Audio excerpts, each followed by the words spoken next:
Hi, നമസ്കാരം. സൂര്യ അണ്ണൻ കുറെ കാലങ്ങൾക്ക് ശേഷം സൂര്യ അണ്ണന്റെ ഒരു നല്ല ഒരു പടം കണ്ടു. അപ്പൊ നല്ലൊരു പടം എന്ന് വെച്ചാൽ ഫാൻസിന് വേണ്ടിയിട്ടുള്ള ഒരു കൊമേഴ്ഷ്യൽ സാധനം.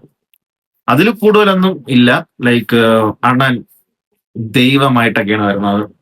അണ്ണൻ ദൈവമായിട്ട് വന്നിട്ട് ഉള്ള അഴിഞ്ഞാട്ടമാണ് അണ്ണന്റെ ഫുൾ പരിപാടിയാണ് ഈ സിനിമയില്. അതുപോലെ തന്നെ അതിന്റെ കൂട്ടത്തില് സായിയുടെ ബിജിഎമ്മും കാര്യങ്ങളൊക്കെ കിടിലൻ സാധനം. ഒരു പക്കാ പാക്ഡ് ക്രൗഡ് ഇരുന്ന് കാണുമ്പോഴത്തേക്ക് ഈ സിനിമയുടെ എഫക്ട് വേറെയാണ് ഗൈസ്.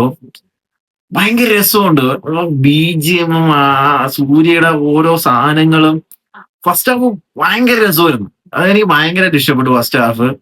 സോ സൂര്യ അണ്ണന്റെ കുറെ കാലത്തിന് ശേഷം നമ്മൾ എന്തോ ഒരു കളഞ്ഞുപോയ സാധനം തിരിച്ചു കിട്ടിയ ഒരു ഫീൽ എനിക്ക് ചെറുതായിട്ടുണ്ട്. പക്ഷെ എനിക്ക് തൃപ്തി ഉണ്ടാന്ന് വെച്ചാൽ ഒരു സൂര്യ ഒരു പടം കാണുമ്പോഴത്തേക്ക് നമുക്ക് ഓക്കെ സൂര്യ എക്സ്പെക്ട് ചെയ്യുന്ന സൂര്യയിൽ നിന്ന് എക്സ്പെക്ട് ചെയ്യുന്ന ഇതിലെക്കാട്ടി ഭയങ്കര വലിയ സാധനങ്ങൾ നമ്മൾ എക്സ്പെക്ട് ചെയ്യണം. എന്നിരുന്നാൽ പോലും കുറെ കാശം നമുക്ക് കിട്ടാതിരുന്നു. എനിക്ക് തോന്നുന്നില്ല ലാസ്റ്റ് എനിക്ക് തോന്നുന്നത് തിയേറ്റർ അല്ലാതെ ഹിറ്റായ സിനിമ തിയേറ്റർ അല്ല എനിക്ക് തോന്നുന്നു ലാസ്റ്റ് ഹിറ്റായത് OTT ഇറങ്ങി ഹിറ്റായത് ജെപിഎമ്മും പിന്നെ അസൂർ റിപ്പോർട്ടുമാണ്. അല്ല അതിനുശേഷം വേറെ ഒന്നുമില്ല. റെട്രോಗೆ എനിക്ക് ഒട്ടും വർക്കാവാത്ത സാധനങ്ങളാണ്. അതുകൊണ്ടാണോ എന്നറിയില്ല കുറെ കാലത്തിന് ശേഷം അണ്ണന്റെ ഒരു പടം നല്ലൊരു പടം കണ്ടൊരു ഫീൽ എന്റെ മനസ്സിലുണ്ട് ഇപ്പൊ. മനസ്സിലായില്ലേ? ആ എല്ലാം കൂടി ഇൻക്ലൂഡ് ചെയ്ത് നോക്കുമ്പോ ഒരു നല്ലൊരു പടം. മനസ്സിലായി? ഫാൻസിന് പക്ക പക്ക പക്ക ഫാൻസിന് പോയിരുന്ന് കണ്ട് എൻജോയ് ചെയ്ത് കാണാൻ പറ്റിയ പടം. ഇപ്പൊ കുറച്ചുകൂടെ കഴിയുമ്പോഴത്തേക്ക് ലോജിക് ഒക്കെ നോക്കുവാണെങ്കിൽ ഇതില് ഒന്നുമില്ല. ലോജിക് ഒക്കെ നോക്കിയിട്ട് അത് പക്ഷെ സാധനം ഉണ്ട്. അണ്ണൻ ദൈവമാണ്. ദൈവത്തിന് എന്തും ചെയ്യാം. കേട്ടല്ലോ? അപ്പൊ അതുകൊണ്ട് ലോജിക്ക് നോക്കിയിട്ടൊന്നും ഒരു കാര്യമില്ല. പക്ഷെ ഒരു പക്കാ സാധനം. സിനിമോട്ടോഗ്രാഫി ഒക്കെ നമ്മൾ ആലിയുടെ പടത്തിൽ ജവാനൊക്കെ വർക്ക് ചെയ്തിട്ടുള്ള ആളാണ്. അതുപോലെ എനിക്ക് എടുത്തു പറയേണ്ട സായിയുടെ കാര്യമുണ്ടോ? സായി ഒരു രക്ഷയില്ലെന്ന് പറഞ്ഞാൽ ഒരു രക്ഷയില്ല. ബിജിഎമ്മും മ്യൂസിക്കും കാര്യങ്ങളും എവിടെയൊക്കെ പ്ലേസ് ചെയ്യുന്നു, എവിടെയൊക്കെ എലിവേറ്റ് ചെയ്യാൻ പറ്റുന്നുണ്ടോ അവിടെയൊക്കെ അങ്ങ് അറഞ്ചം പുറഞ്ഞും ചെയ്തിട്ടുണ്ട്.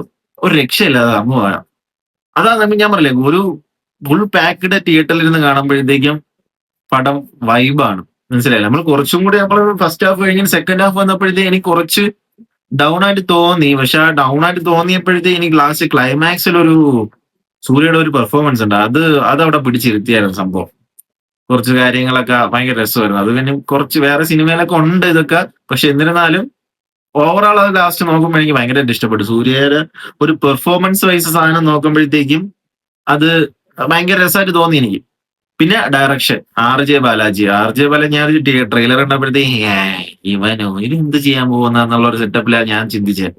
പക്ഷെ അങ്ങേർക്ക് മാത്രം ചെയ്യുന്ന കുറച്ച് കാര്യങ്ങൾ ആ സിനിമയിൽ ഉണ്ടായിരുന്നു. പക്ഷെ RJ ബാലാജിയുടെ പക്ഷെ ഭയങ്കര ഒരു വലിയ സെറ്റപ്പ് ആണെന്നുള്ള ഒരു സംഭവം ഞാൻ പറയത്തില്ല. പക്ഷെ ഓവറോൾ നോക്കുമ്പോൾ RJ ബാലാജി നല്ല രീതിയിൽ ചെയ്തിട്ടുണ്ട്. പക്ഷെ RJ ബാലാജി നല്ല രീതിയിൽ കുക്ക് ചെയ്തെടുത്തിട്ടുണ്ട് സിനിമ ഫാൻസിന് വേണ്ടിയിട്ട്. പക്ക കൊമേഴ്ഷ്യൽ എലമെന്റിന് വേണ്ടിയിട്ട് പക്കയായിട്ട് സാധനം ചെയ്തെടുത്തിട്ടുണ്ട്. ഒരു രക്ഷയില്ലാതെ ചെയ്തെടുത്തിട്ടുണ്ട്. എനിക്കറിയത്തില്ല, എനിക്ക് സന്തോഷം എന്ന് പറയുമ്പോഴത്തേക്ക് കുറെ കാലം നമ്മൾ എന്തുകൊണ്ട് ഇങ്ങേർക്ക് ഒരു നല്ലൊരു പടം വരുന്നില്ല, എന്തുകൊണ്ട് ഭയങ്കര ഒരു കംബാക്ക് കൊടുക്കുന്നില്ല എന്നുള്ള ഭയങ്കര സങ്കടം എനിക്കുണ്ടായിരുന്നു. സൂര്യ ലൈക്ക് വിജയ് പോയി. ഇനി ക്രൗഡൊക്കെ ഇത്രയും നാളെ പുൾ ഓഫ് ചെയ്തെടുക്കാൻ പറ്റുന്ന ഒരേ ഒരു നട ഇങ്ങേരാണ്. അപ്പോ ഇങ്ങേര് തിരിച്ചു വരണമെന്നുള്ള എനിക്ക് ഭയങ്കര ഒരു ആഗ്രഹമുള്ളൊരു ഇതാണ്.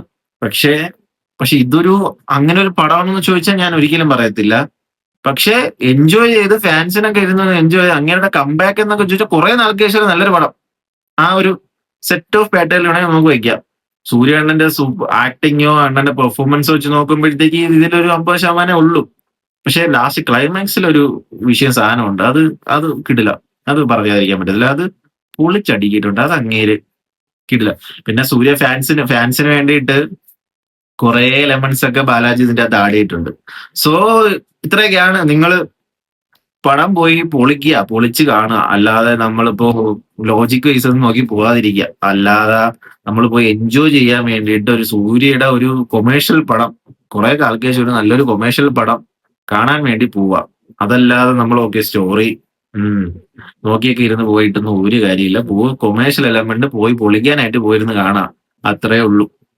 എൻജോയ് ചെയ്ത് കാണുക. കേട്ടല്ലോ? പിന്നെ സബ്സ്ക്രൈബ് ചെയ്യാൻ മറക്കരുത്. കമന്റ് ഇടുക. നിങ്ങൾ കണ്ടേന്ന് വന്ന ശേഷം നിങ്ങൾ കമന്റ് ഇടുക.